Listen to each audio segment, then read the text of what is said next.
जय लवजी, जय भीम, जय महाराष्ट्र. मित्रांनो, माझे मित्रांनो, बहिणींनो व भावांनो, माझे अखिल भारतीय मातंग संघाच्या लोकांना माझे सांगू इच्छित आहे की मी मातंग समाजाचा हँडिकॅप म्हणजे एक नागरिक आहे. तसेच मी आपल्या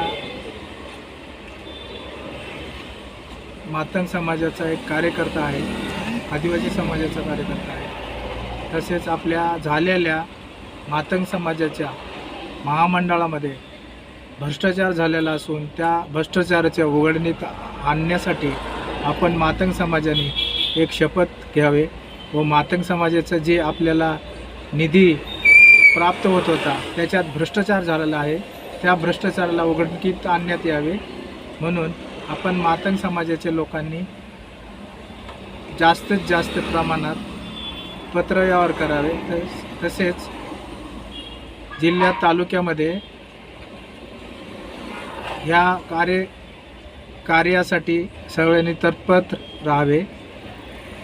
क्रमांक 2 मध्ये साहित्य अण्णाभाऊ साठे विकास महामंडळ याच्यावरती आपल्या मातंग समाजाचा अध्यक्षपद आपल्या समाजाच्या व्यक्तींना द्यावे व त्यांना प्राधान्य द्यावे असे मी आपल्या मातंग समाजाला सांगितू इच्छित आहे.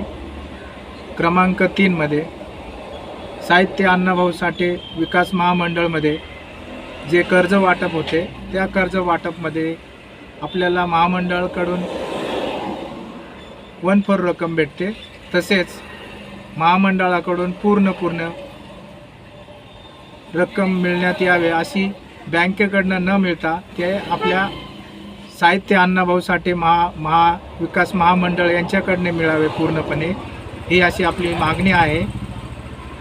क्रमांक 4 मध्ये महामंडळात झालेल्या भ्रष्टाचारावरती CBI चौकशी बसून ED चौकशी करण्यात यावे अशी आपल्याकडं मागणी केलेली आहे. राज्यपाल भवनमध्ये आपण पत्रव्यवहार केलेला आहे, मुख्यमंत्र्यांकडं आपण पत्रव्यवहार केला आहे. तसेच आपण पोलीस महासंचालक मुंबई यांच्याकडे बी पत्रव्यवहार केलेला आहे. आपल्याला जर कायद्याच्या हिशोबाने आपल्याला त्यांनी जर हे नाही केलं तसेच मी पत्रव्यवहारमध्ये आत्मदहन करणार हे निश्चित आहे. मला जर त्यांनी न्याय मिळवून नाही दिला तर येत्या 15 ऑगस्ट झेंडावंदनच्या आधी आम्ही त्यांना निवेदन दिलेलं आहे. मी जर मला ह्या 15 ऑगस्टच्या आत मला जर ह्या भ्रष्टाचारीवरती व त्यांच्यावरती कारवाई नाही केली तर मी आत्मदहन करणार आणि करणारच, हे माझं निश्चितच आहे. आज मी एक गेलो तर 1000 जय लवजीवाले माझे एकासाठी 10 जय लवजीचे लोक तयार होणार आहेत. आणि माझ्या सगळ्यात बांधवांना सांगू इच्छित आहो की जेवढे सुशिक्षित आहेत, आपल्या शिक्षण घेतलेलं आहे, त्यांनी सगळ्यांनी आपल्या रस्त्यावर येऊन किंवा आपल्या कार्याचा दखल घेऊन त्यांनी मला जास्तीत जास्त पत्रव्यवहार करावे, मुख्यमंत्र्यांना करावे, राज्यपालांना करावे, जिल्ह्यात करावे, तालुक्यात करावे, ग्रामपंचायत करावे असे माझे सगळ्या मातंग समाजाला व आदिवासी समाजावरती जो झालेला अन्याय आहे त्या अन्यायाला वाचा फोडण्यासाठी आपण सर्व समाजाचं भ्रष्टाचार होतो आहे, सर्व समाजाचं भ्रष्टाचार होतो आहे. तसेच सिडको अधिकारी आदिवासी कातकरी लोकांचे भ्रष्टाचार करून त्यांची जमिनी लुबाडतात, त्यांच्यावरती अन्याय करतात, आदिवासी समाजाला अनाडे असल्याचा त्याचा फायदा घेतात. सिडकोवरती कायदेशीर कारवाई करून सिडकोच्या अधिकाऱ्यांवरती तरतूद करून त्यांच्यावरती ED चौकशी बसून त्यांच्यावरती कारवाई करावी अशी माझी मुख्यमंत्री व उपमंत्री साहेबांकडे माझं निवेदन आहे. आणि मी त्यांना आज साहेबांना हात जोडून नम्र विनंती करतो की जर मला न्याय भेटला नाही तर मी आत्मदहन करणार म्हणजे करणार.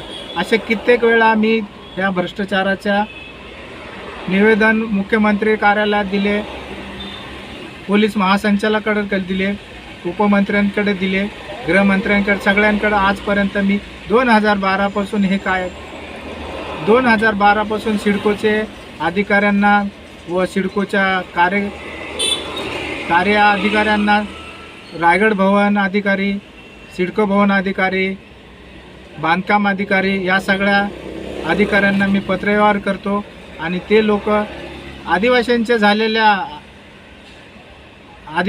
झालेल्या अलॉटमेंटमध्ये डुप्लिकेट शेतकरी उभे करून ते ट्रान्सफर करून घेतात, डुप्लिकेट पेपर बनवतात असं आढळून आलं. आम्ही माहितीचा अधिकार टाकला त्यावेळेस आमच्या माहितीच्या अधिकारामध्ये आढळून आलं आणि ती मी केस लढून आजच्या तारखेमध्ये मला अशा आढळण्यात आलेल्या केसमध्ये मी स्वतः एक केसमध्ये जिंकलेलो आहे.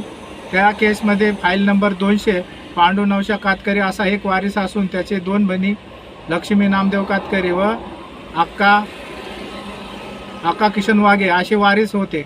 परंतु ह्या सिडकोच्या अधिकाऱ्यांनी डुप्लिकेट वारीस करून ते ट्रान्सफर करण्याचा प्रयत्न केला, परंतु याच्यामध्ये माहितीच्या अधिकाऱ्यामध्ये मी काढून ते आज तात्काळ न्यायाधीश पनवेल यांच्याकडनं 2023ला आम्हाला निकाल देऊन आम्ही त्या केसमध्ये जिंकून सिडकोच्या अधिकाऱ्यांना पेपर सबमिट करून, तरी पण सिडकोचे अधिकारी वारंवार आमच्याकडे पैसे मागण्याचे जास्तीत जास्त लाखोच्या प्रमाणे पैसे मागतात, भ्रष्टाचार करतात आणि गरिबांना फसवतात. हे लोक त्यांचे कामही होत नाही, पैसे नाही दिले तर काम होत नाही, असे हे अधिकारी भ्रष्टाचारी आहेत.